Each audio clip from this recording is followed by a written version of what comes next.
Assalamu alaikum wa rahmatullahi wa barakatuh.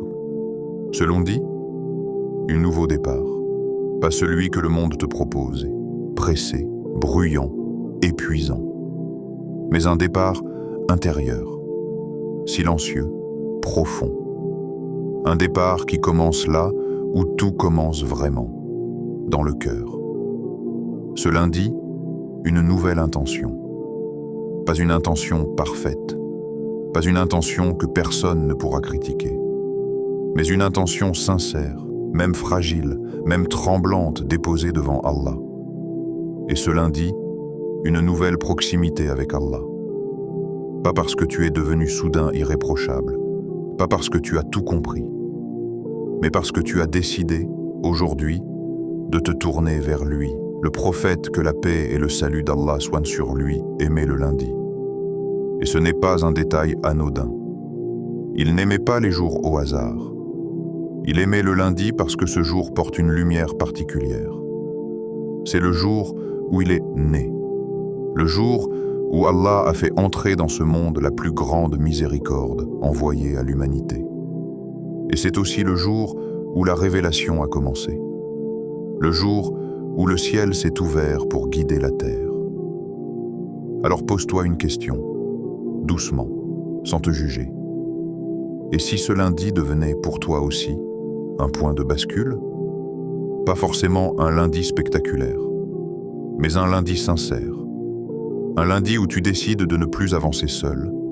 Un lundi où tu dis à Allah, sans longue phrase, « Oh Allah, je suis là, avec ce que je suis, avec ce que j'ai. » Aujourd'hui, toi aussi, fais de ce lundi un jour qui marque ta vie. Pas dans les souvenirs des gens, mais dans les registres d'Allah. Avant d'aller plus loin, prends un instant. Si ton cœur est déjà en train de s'apaiser, si ces mots résonnent en toi, alors écris en commentaire un mot simple, lundi pour Allah. Pas pour moi, pas pour les autres, mais comme un engagement entre toi et lui. Et si tu veux que ce type de rappel t'accompagne chaque semaine, abonne-toi maintenant et active la cloche. Parce que se rappeler à Allah régulièrement, ce n'est pas un luxe. C'est une nécessité pour le cœur. Et surtout, reste jusqu'à la fin. Ne pars pas. Ne te dis pas « je regarderai plus tard ». Car à la fin, une surprise spirituelle t'attend. Une chose simple, mais puissante, que beaucoup négligent, et qui peut changer la manière dont tu vivras tes prochains lundis. Ce lundi n'est pas arrivé par hasard. Tu aurais pu être occupé. Tu aurais pu faire défiler sans t'arrêter. Tu aurais pu tomber sur autre chose. Mais tu es ici, maintenant, à cet instant précis. Et peut-être que ton cœur est fatigué. Fatigué de porter des poids invisibles. Fatigué de recommencer sans voir de résultats. Fatigué de demander sans recevoir comme tu l'espérais. Sache une chose, Allah subhanahu wa ta'ala n'ignore jamais un cœur qui se tourne vers lui, même discrètement. Ce lundi, Allah t'invite à commencer autrement. Pas avec des promesses irréalistes, mais avec son rappel, avec ses noms. Car les noms d'Allah ne sont pas de simples mots, ce sont des clés, des portes, des lumières. Et dans quelques instants, tu découvriras 3 noms d'Allah choisis spécifiquement pour ce lundi.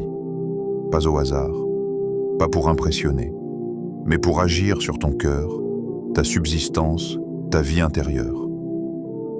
Alors respire, ralentis, et dis dans ton cœur, « Oh Allah, je suis prête à t'écouter. » Partage cette vidéo à quelqu'un qui commence sa semaine avec le cœur lourd.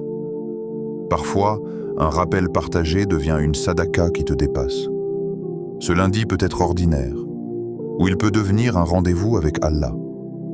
Pourquoi le lundi est un jour spécial? Le lundi n'est pas un jour comme les autres dans la vie du croyant. Ce n'est pas simplement le premier jour de la semaine, ni un retour à la routine après le repos. Le lundi porte en lui une mémoire spirituelle, une trace invisible mais puissante, inscrite dans l'histoire de la révélation et dans la pratique du prophète que la paix et le salut d'Allah soient sur lui. Lorsque l'on s'arrête réellement sur ce jour, que l'on met de côté la vitesse du monde pour l'observer avec les yeux du cœur, on découvre qu'il est chargé de sens, de lumière et d'opportunités que beaucoup traversent sans jamais les voir. Le prophète, que la paix et le salut d'Allah soient sur lui, jeûnait le lundi et le jeudi. Ce fait, rapporté de manière authentique, n'est pas une simple information historique. Il s'agit d'un choix prophétique, d'un acte volontaire répété, ancré dans une sagesse profonde. Quand on lui demanda pourquoi il accordait une importance particulière au lundi, il répondit avec des mots simples mais lourds de sens. « C'est le jour où je suis né et le jour où la révélation m'a été accordée. » Dans cette réponse, tout est déjà là. La naissance et la révélation. L'apparition de la miséricorde et le début de la guidance. Le corps qui vient au monde et la lumière qui descend du ciel. Le lundi devient alors un point de rencontre entre la terre et le divin. Naître, ce n'est pas seulement venir au monde physiquement. La naissance du prophète, que la paix et le salut d'Allah soient sur lui, marque l'entrée de la plus grande miséricorde qu'Allah ait offerte à l'humanité. Allah exalté soit-il dit dans le Coran que le prophète, que la paix et le salut d'Allah soient sur lui, n'a été envoyé que comme une miséricorde pour les mondes. Cette miséricorde a commencé un lundi. Cela signifie que ce jour est lié, dès son origine, à la compassion, à l'espoir, à la possibilité du retour vers Allah. Chaque lundi porte symboliquement cette même invitation: revenir, recommencer, se réaligner. Mais le lundi n'est pas seulement le jour de la naissance. C'est aussi le jour où la révélation a commencé. Le jour où le silence de la grotte de Hira a été brisé par la parole divine. Le jour où l'humanité a été appelée à lire, à comprendre, à se souvenir de son Créateur. Le début de la révélation n'a pas seulement transformé la vie du prophète, que la paix et le salut d'Allah soient sur lui. Il a changé la trajectoire de l'histoire humaine. Et cela a commencé un lundi. Ce n'est pas un hasard, car en islam, le hasard n'existe pas. Tout est mesure, sagesse et décret. Ainsi, le lundi devient un jour où le ciel a déjà parlé à la terre. Un jour où Allah a déjà choisi d'ouvrir une porte immense. Lorsque le croyant prend conscience de cela, il ne peut plus voir le lundi comme un jour banal. Il commence à le percevoir comme un espace spirituel particulier, un moment où les intentions ont un poids différent, une densité plus forte. Ce n'est pas que les autres jours sont vides, mais le lundi est un jour de départ. Et ce qui commence bien porte souvent une bénédiction durable. Les savants ont expliqué que le prophète, que la paix et le salut d'Allah soient sur lui, jeûnait aussi le lundi et le jeudi, parce que ce sont des jours où les actions sont présentées à Allah. Et il aimait que ces actions soient présentées alors qu'il était en état d'adoration. Cette idée seule devrait suffire à éveiller le cœur. Imaginez que nos œuvres montent vers Allah, qu'elles sont exposées, évaluées, accueillies ou repoussées. Imaginez que le lundi, en particulier, est un jour où cette présentation a lieu. Cela transforme la manière de vivre ce jour. Chaque parole, chaque intention, chaque regard prend une autre dimension. Le lundi devient alors un miroir qui nous renvoie à une question essentielle. Comment veux-tu que ta semaine commence devant Allah? Avec la distraction, l'oubli, la précipitation, ou avec le rappel, l'humilité et la présence du cœur? Le lundi est un jour de renouveau spirituel parce qu'il te permet de réinitialiser ton orientation intérieure. Même si la semaine précédente a été lourde, même si tu as fauté, même si tu t'es éloigné. Le lundi arrive comme une miséricorde silencieuse qui te dit « recommence ». Dans la spiritualité islamique, l'intention est le cœur de l'action. Et le lundi est un jour où l'intention compte double, non pas parce qu'Allah change ses règles, mais parce que l'impact de l'intention posée au début est plus profond. Une intention posée le lundi peut influencer toute la semaine. Une direction choisie le lundi peut déterminer la manière dont tu réagiras aux épreuves des jours suivants. C'est pour cela que les pieux prédécesseurs faisaient attention à la manière dont ils entraient dans leurs journées importantes. Le lundi te rappelle aussi une vérité essentielle. La vie avance par cycle. Chaque semaine est un cycle, et chaque cycle commence par une porte. Si tu entres par cette porte avec Allah, tu marches différemment à l'intérieur. Le lundi n'est donc pas seulement un jour spécial par son histoire, mais par ce qu'il peut devenir pour toi aujourd'hui. Il est une invitation hebdomadaire à réaligner ton cœur avec ce pourquoi tu as été créé. Commencer la semaine avec Allah. Beaucoup commencent la semaine avec le stress, et cela est devenu presque normal. Le réveil sonne, le corps est déjà fatigué avant même que la journée ne commence. L'esprit se remplit immédiatement de préoccupations, de responsabilités, de peur parfois. Le lundi est souvent associé à la pression, à la charge mentale, à ce sentiment d'être déjà en retard sur quelque chose. Et dans cette course intérieure, Allah est souvent relégué à plus tard, à un moment plus calme, à un espace qui n'arrive jamais vraiment. Le croyant, lui, est appelé à commencer autrement. Non pas parce qu'il est exempt de soucis, ni parce que sa vie est plus facile, mais parce qu'il a compris une chose fondamentale. Ce avec quoi tu commences détermine ce qui te portera. Commencer la semaine avec le rappel d'Allah, ce n'est pas ignorer les responsabilités, c'est les remettre à leur juste place.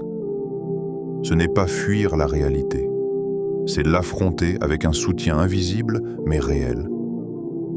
Commencer avec Allah signifie d'abord reconnaître que tu n'es pas autosuffisant, que tu n'as pas le contrôle total, que tes plans, aussi bien organisés soient-ils, restent fragiles sans la permission d'Allah.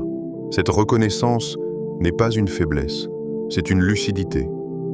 Et cette lucidité apporte une paix que le monde ne peut pas offrir. Quand tu dis, consciemment ou inconsciemment, « Oh Allah, je commence avec toi », tu fais un transfert intérieur. Tu ne portes plus tout seul ce qui t'écrase. Beaucoup commencent la semaine en pensant à ce qu'ils doivent accomplir.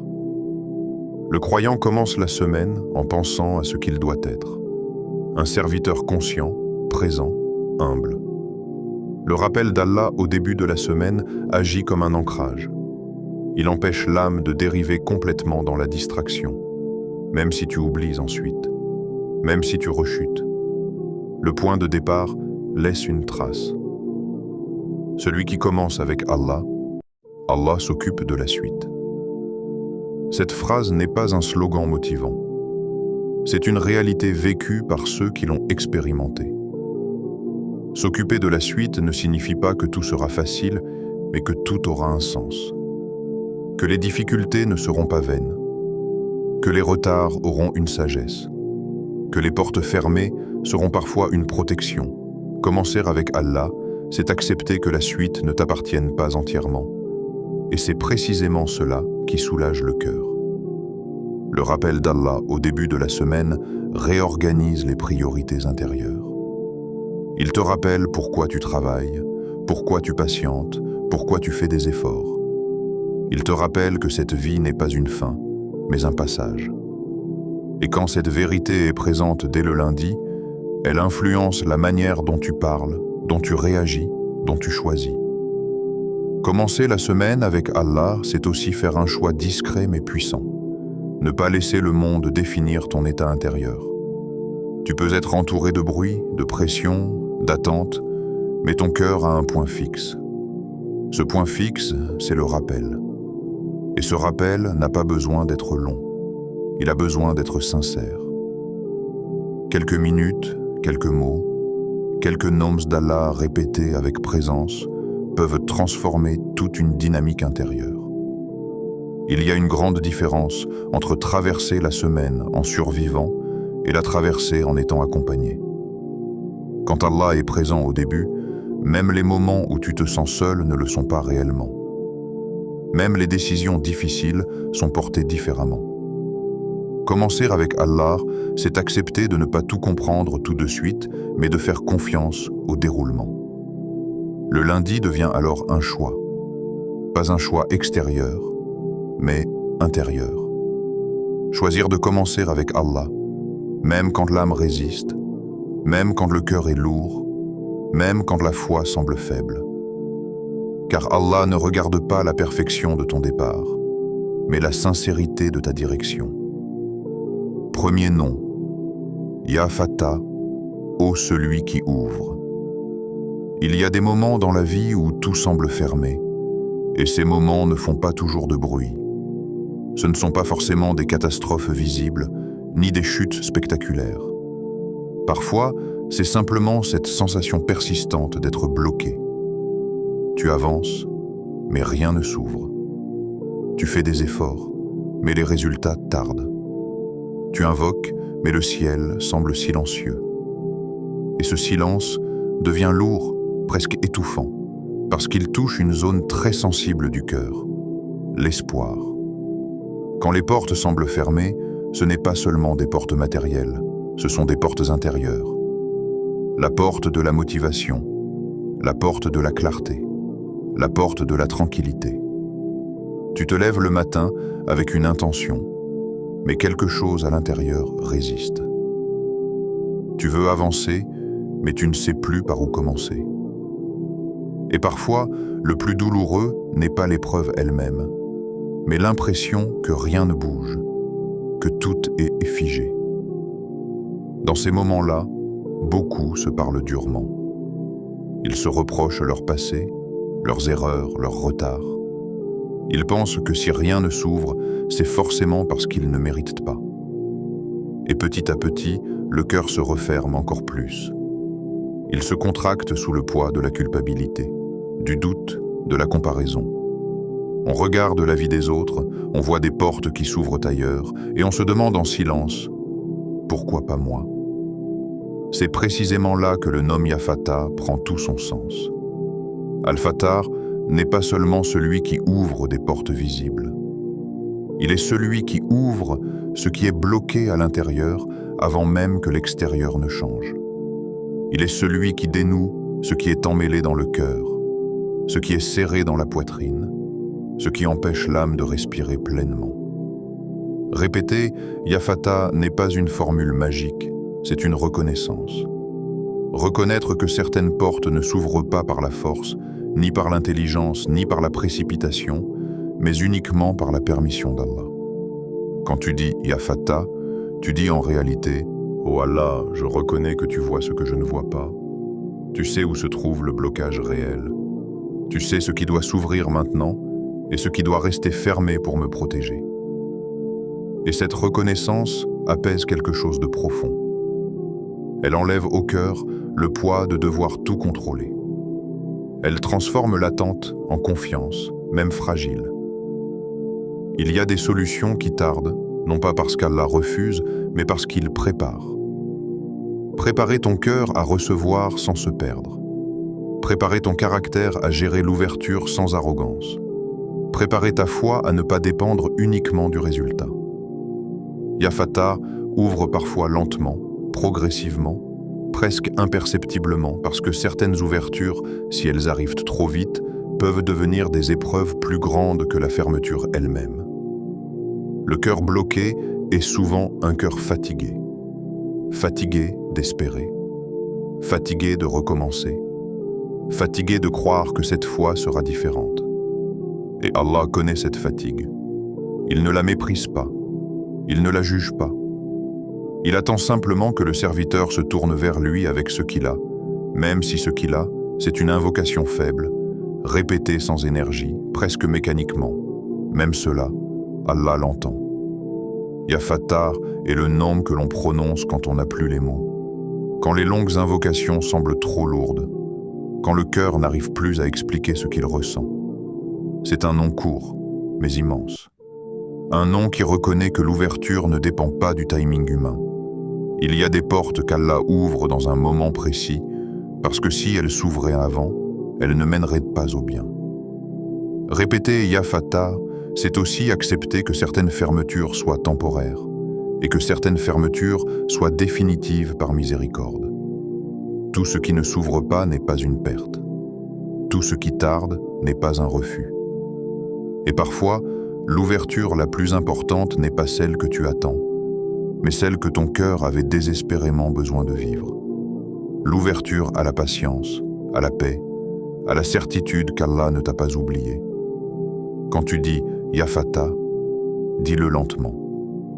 Pas comme quelqu'un qui exige, mais comme quelqu'un qui confie.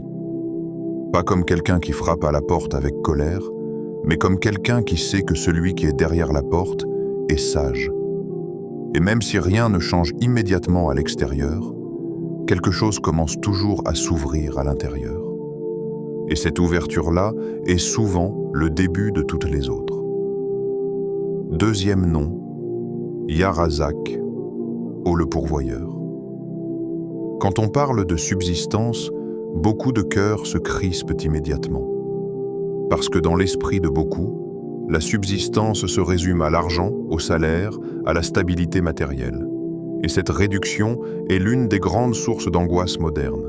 On pense que si l'argent manque, tout manque. Que si les chiffres ne rassurent pas, la vie devient insupportable. Pourtant, Allah, quand il se présente comme Ar-Razzaq, ne parle jamais d'une subsistance étroite, limitée à ce que l'on compte ou stocke.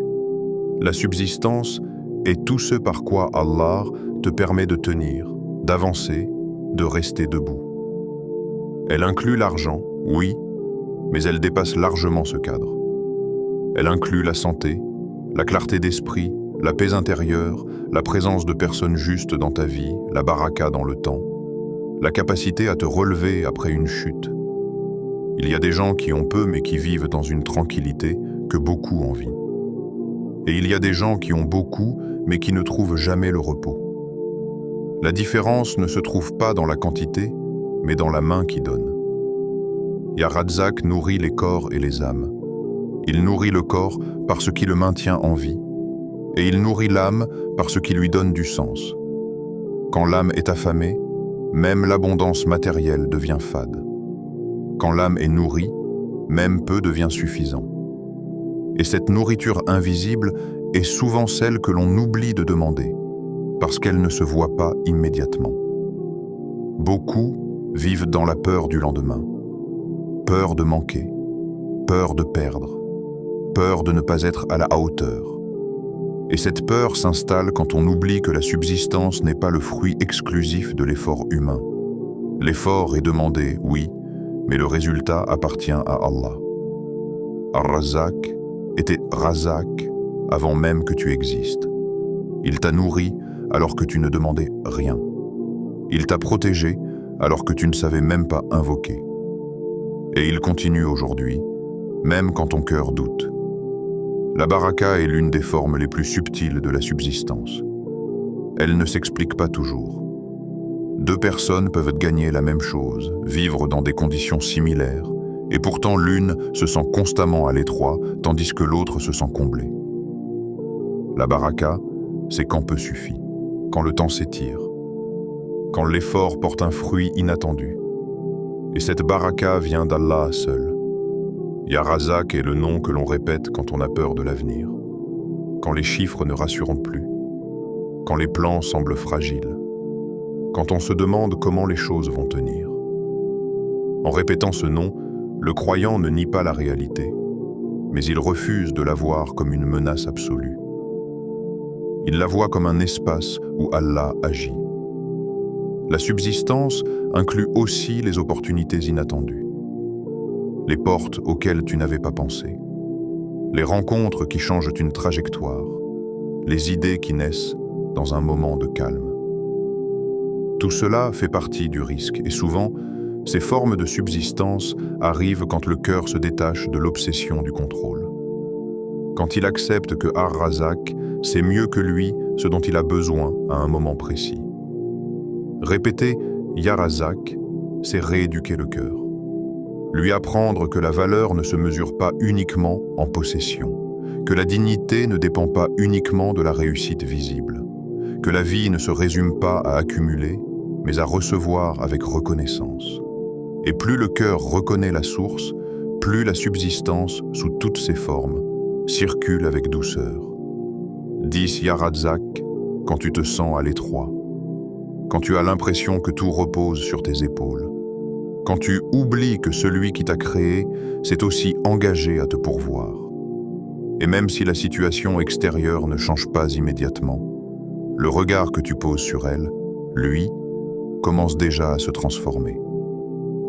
3e nom, Ya Latif, ô le subtil, le bienveillant. Il y a des moments où tout semble clair, et pourtant le cœur est troublé, où les actions sont correctes, et pourtant l'âme se sent vide, où les efforts se succèdent, et pourtant rien ne semble fructifier. C'est dans ces moments que le nom Ya Latif résonne profondément. Al-Latif est celui qui agit sans bruit, sans éclat, sans que le monde ou même l'esprit humain puisse toujours percevoir sa présence. Il est la brise invisible qui pénètre la pièce fermée, le parfum qui s'installe sans qu'on sache d'où il vient, la lumière douce qui filtre à travers une fente que personne n'avait remarquée. La subtilité de ce nom réside dans le fait qu'il transforme les choses doucement, sans que l'évidence extérieure le trahisse.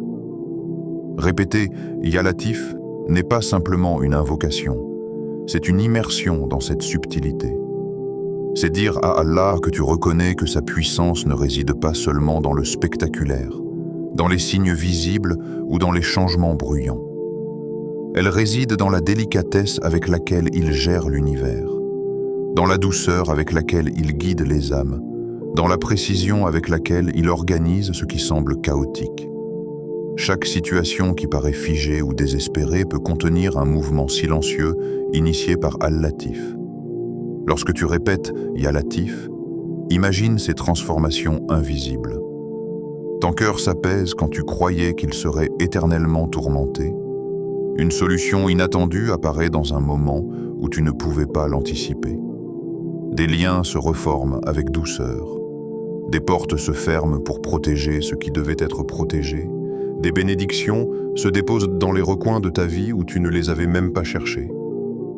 Al-Latif agit avec une précision telle que souvent l'esprit humain ne la comprend pas immédiatement.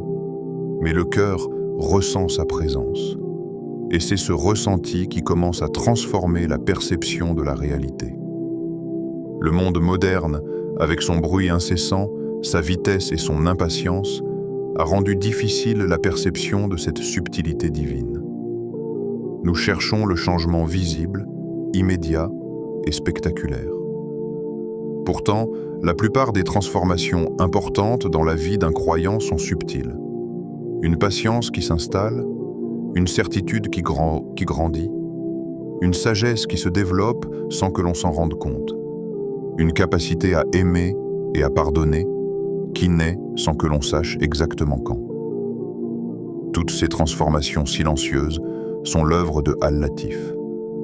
Répéter Ya Latif, c'est inviter Allah à agir dans nos vies de manière subtile, à toucher ce que nous n'osons pas confier, à guérir ce que nous ne savons pas comment exprimer. C'est une invocation qui devient particulièrement puissante lorsqu'on se sent incapable de comprendre la logique des événements autour de nous, lorsqu'on est confronté à des injustices, des pertes ou des épreuves.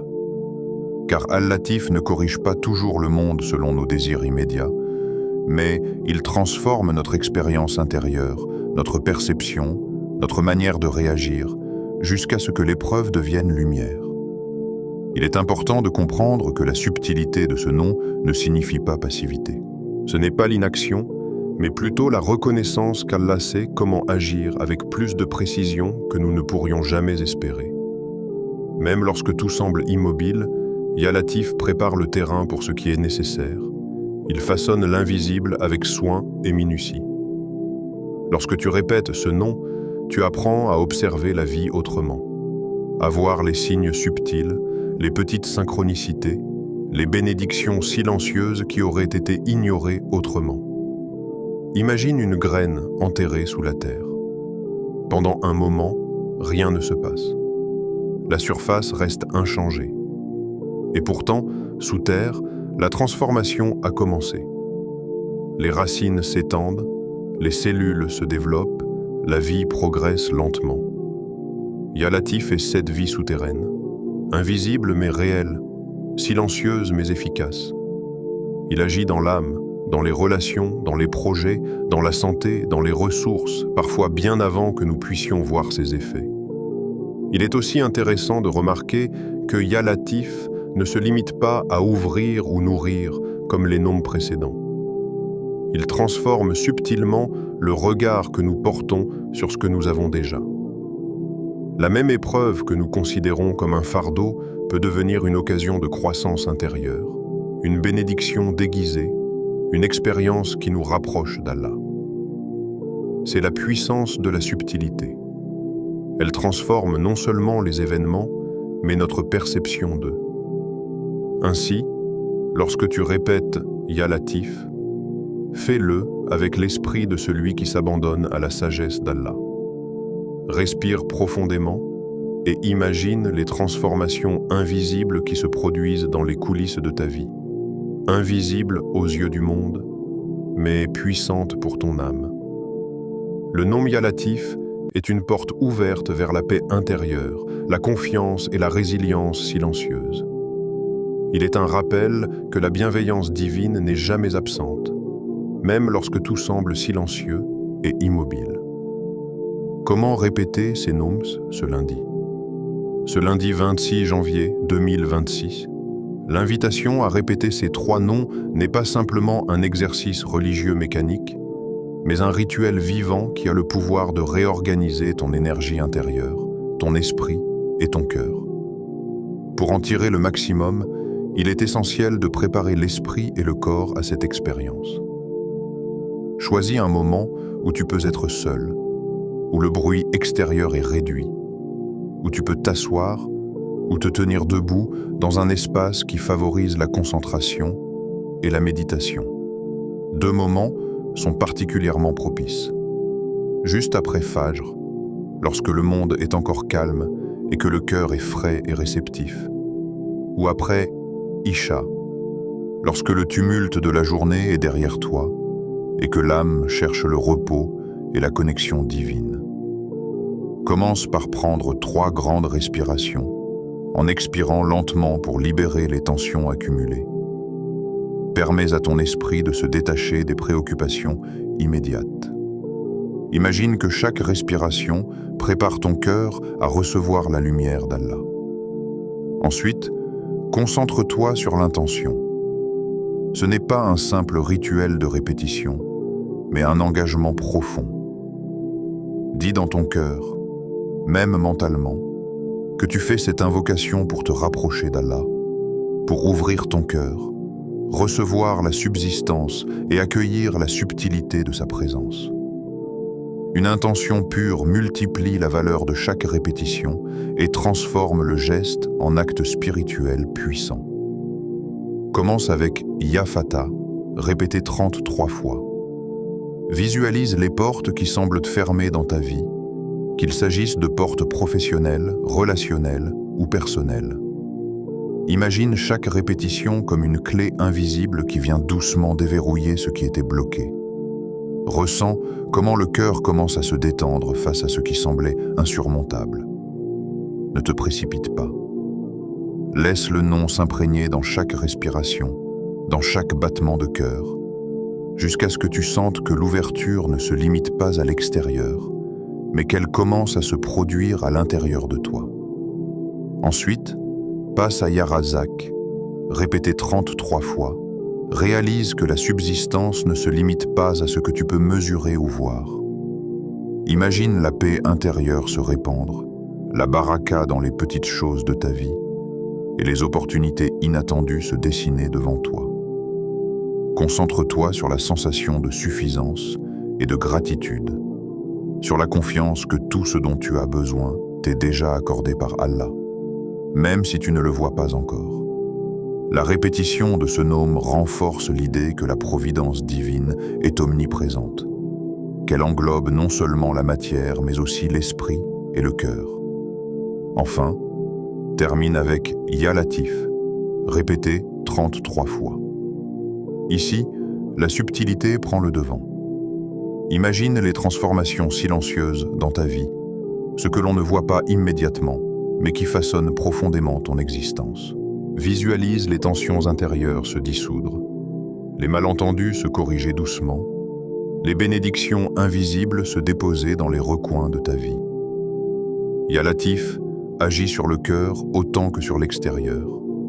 Ressens comment chaque répétition t'enseigne la patience, la confiance et l'acceptation des plans d'Allah, même lorsque tout semble immobile. Tout au long de ce rituel, garde le cœur présent. Évite de laisser l'esprit vagabonder. Si des pensées apparaissent, observe-les, puis ramène doucement ton attention sur les noms. Le secret de cette pratique n'est pas la vitesse, mais la profondeur de chaque répétition. La régularité est importante, mais la conscience de chaque mot l'est encore davantage. Chacun de ces noms devient une vibration spirituelle, une onde qui touche le cœur et le transforme doucement, mais de manière durable. Lorsque le rituel est terminé, prends un moment pour t'asseoir en silence.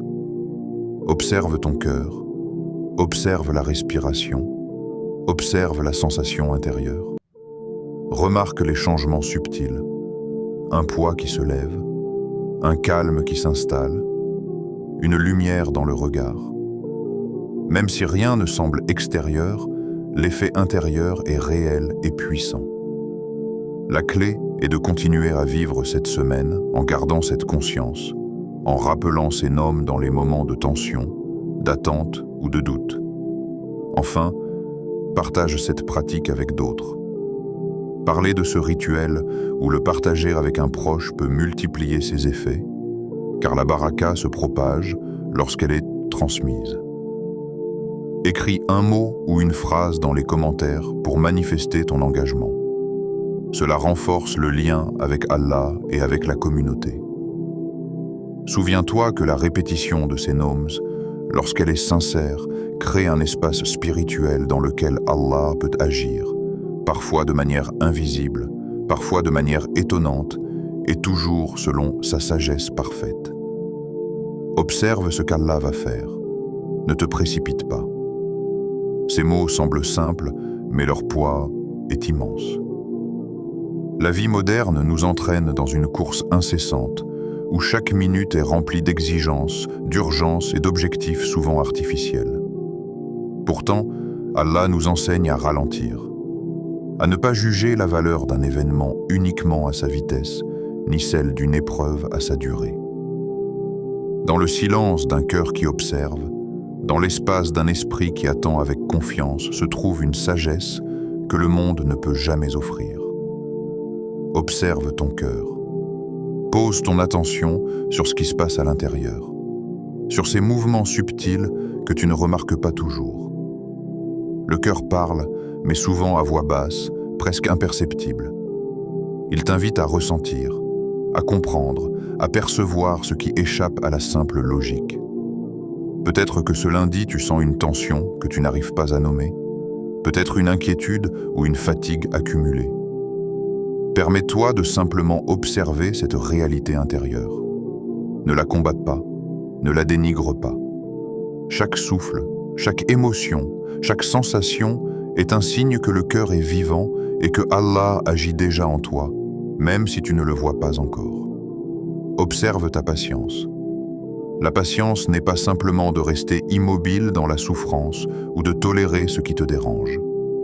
Elle est une posture intérieure, une force silencieuse qui se développe lorsque tu refuses de céder à la précipitation. Dans ce monde, tout pousse à l'immédiateté. Les messages, les résultats, les réponses. Et pourtant, Allah nous enseigne que la perfection divine n'est jamais instantanée selon nos désirs humains. La patience est ce pont invisible entre ton effort sincère et le moment où Allah manifeste le bien dans ta vie. Parfois, la patience prend racine sans que tu t'en rendes compte. Et lorsque la récompense arrive, elle est bien plus grande que ce que tu aurais pu imaginer. Observe les changements subtils. Ils sont là, même lorsque tout semble immobile. Une opportunité qui s'ouvre doucement, une porte qui se ferme pour te protéger, un signe que tu ignores mais qui guide ton chemin. La vie spirituelle fonctionne souvent dans l'invisible, dans ces détails que l'œil humain n'apprécie pas toujours. Si tu prends le temps de regarder attentivement, tu verras que chaque petit mouvement, chaque souffle, chaque pensée orientée vers Allah a déjà commencé à façonner ton chemin. Les bénédictions se déposent discrètement, les solutions se mettent en place progressivement, et les cœurs s'ouvrent là où tu ne pensais pas pouvoir avancer. Allah agit parfois lentement à nos yeux, mais toujours parfaitement. Cette vérité est essentielle pour le cœur du croyant. La lenteur apparente n'est pas un oubli ni un refus. C'est une précision divine. Chaque délai, chaque attente, chaque silence contient une sagesse qui nous dépasse. L'action de Allah ne dépend pas de notre impatience, ni de nos calculs, ni de nos envies. Elle suit sa parfaite connaissance de ce qui est bon pour nous, de ce qui nous élèvera, de ce qui préparera notre cœur pour recevoir le bien de manière complète et durable. Comprendre cela ne veut pas dire rester passif, mais apprendre à accueillir le temps divin avec confiance et sérénité. Répéter les noms d'Allah ce lundi, Ya Fatah, Ya Razak, Ya Latif, n'est pas simplement une habitude. C'est un acte de connexion qui aligne ton cœur avec l'action divine. Lorsque tu invoques ces noms, tu invites Allah à agir dans ce qui semble fermé, à nourrir ce qui est fragile et à transformer ce qui paraît immobile. Et alors que tu observes ton cœur, ta patience et les changements subtils, tu commences à percevoir sa main douce dans ta vie. Tu remarques les coïncidences qui n'en sont pas, les portes qui se ferment pour ton bien, les personnes qui entrent dans ta vie au moment précis où elles devaient apparaître. Cette observation silencieuse devient une forme de reconnaissance, un acte de foi, une pratique spirituelle qui nourrit l'âme plus que tout discours. Le croyant apprend ainsi à vivre avec l'assurance que tout ce qui arrive, même les événements inattendus ou difficiles, est sous la sagesse de Allah. Cette assurance ne vient pas seulement de la connaissance, mais de l'expérience répétée. Chaque fois que tu as observé, chaque fois que tu as attendu avec foi, tu as vu un changement positif, parfois subtil, parfois évident, mais toujours juste. Le lundi devient alors un moment privilégié pour pratiquer cette observation consciente. Il devient un point de référence hebdomadaire pour vérifier non seulement ce que la vie t'apporte, mais comment ton cœur réagit, comment ta patience s'affine et comment Allah agit dans le détail invisible de ta vie. Dans cette pratique, il y a une beauté unique. Tu apprends que la foi n'est pas seulement dans le grand miracle ou la manifestation spectaculaire. Elle est dans le calme intérieur, dans le souffle apaisé, dans le regard attentif sur la vie et ses subtilités. L'invocation des noms de Allah devient alors un dialogue silencieux, une conversation intime entre ton cœur et le Créateur, où chaque répétition n'est pas simplement un mot, mais une intention, un souffle, une énergie qui se dépose dans ton être. Et ce processus transforme lentement ton approche de la vie, ton rapport aux défis, ta perception de ce qui est réellement important. Ô Allah, toi le Fatah, ouvre pour nous les portes du bien. Ouvre ce qui est fermé dans nos vies, ce qui est bloqué dans nos cœurs, ce qui est inaccompli dans nos efforts, afin que chaque action que nous posons aujourd'hui, ce lundi, nous rapproche de toi et de ton agrément. Ô Allah, toi le Razak, accorde-nous une subsistance bénie, non seulement dans ce qui est visible, mais aussi dans ce qui est invisible. Nourris nos cœurs avec la tranquillité, notre esprit avec la clarté, notre corps avec la force et notre vie avec la baraka. Fais que chaque effort que nous fournissons ne soit pas vain et que chaque obstacle soit une opportunité pour nous tourner vers toi avec confiance. Ô Allah, toi le Latif, prends soin de nous avec ta douceur. Agis dans nos vies de manière subtile et bienveillante. Transforme ce qui semble immobile ou difficile en un terrain fertile pour la patience et la lumière intérieure. Révèle à nos yeux, à notre cœur et à notre esprit les signes invisibles de ton action et fais que nous soyons attentifs à tes bienfaits, même lorsque tout semble calme ou silencieux. Bénis ce lundi, purifie nos intentions et fais que cette semaine devienne un pas de plus vers ta satisfaction. Fais que chaque action que nous posons, chaque pensée que nous entretenons, chaque parole que nous prononçons soit orientée vers toi et qu'elle soit une source de lumière pour notre cœur et pour ceux qui nous entourent. Mine. Si ton cœur a ressenti une paix, si ces mots t'ont touché, sache que c'est un signe de miséricorde. Allah n'oublie jamais ceux qui se tournent vers lui avec sincérité, même dans les moments où tout semble figé. L'expérience de ce lundi, à travers les noms de Allah, est un rappel que l'âme trouve toujours refuge dans le rappel divin et que la lumière peut pénétrer le cœur, même lorsqu'aucun signe extérieur ne semble indiquer un changement. N'abandonne jamais le rappel d'Allah. Même un instant d'inattention peut te sembler insignifiant, mais chaque souffle dirigé vers Allah est une énergie spirituelle qui continue d'agir bien au-delà de ce que l'on perçoit. C'est lui qui éclaire les chemins obscurs, qui guide les pas hésitants, qui transforme les moments ordinaires en occasions extraordinaires pour l'élévation spirituelle. Si ce rappel t'a touché, aime cette vidéo pour propager la lumière et le rappel. Écris mine en commentaire pour affirmer ta connexion et ton intention. Abonne-toi à Voix de la Sunna et active la cloche pour rester proche du rappel et ne jamais manquer une guidance qui nourrit le cœur. Partage cette vidéo à quelqu'un qui en a besoin aujourd'hui, car parfois, un simple partage est la clé de lumière dans le cœur d'un autre. Ensemble, suivons la Sunna pour atteindre la satisfaction d'Allah et faire de chaque lundi, de chaque moment, une opportunité pour rapprocher notre cœur du Créateur, pour ressentir sa présence et pour vivre avec une intention sincère et un cœur éveillé.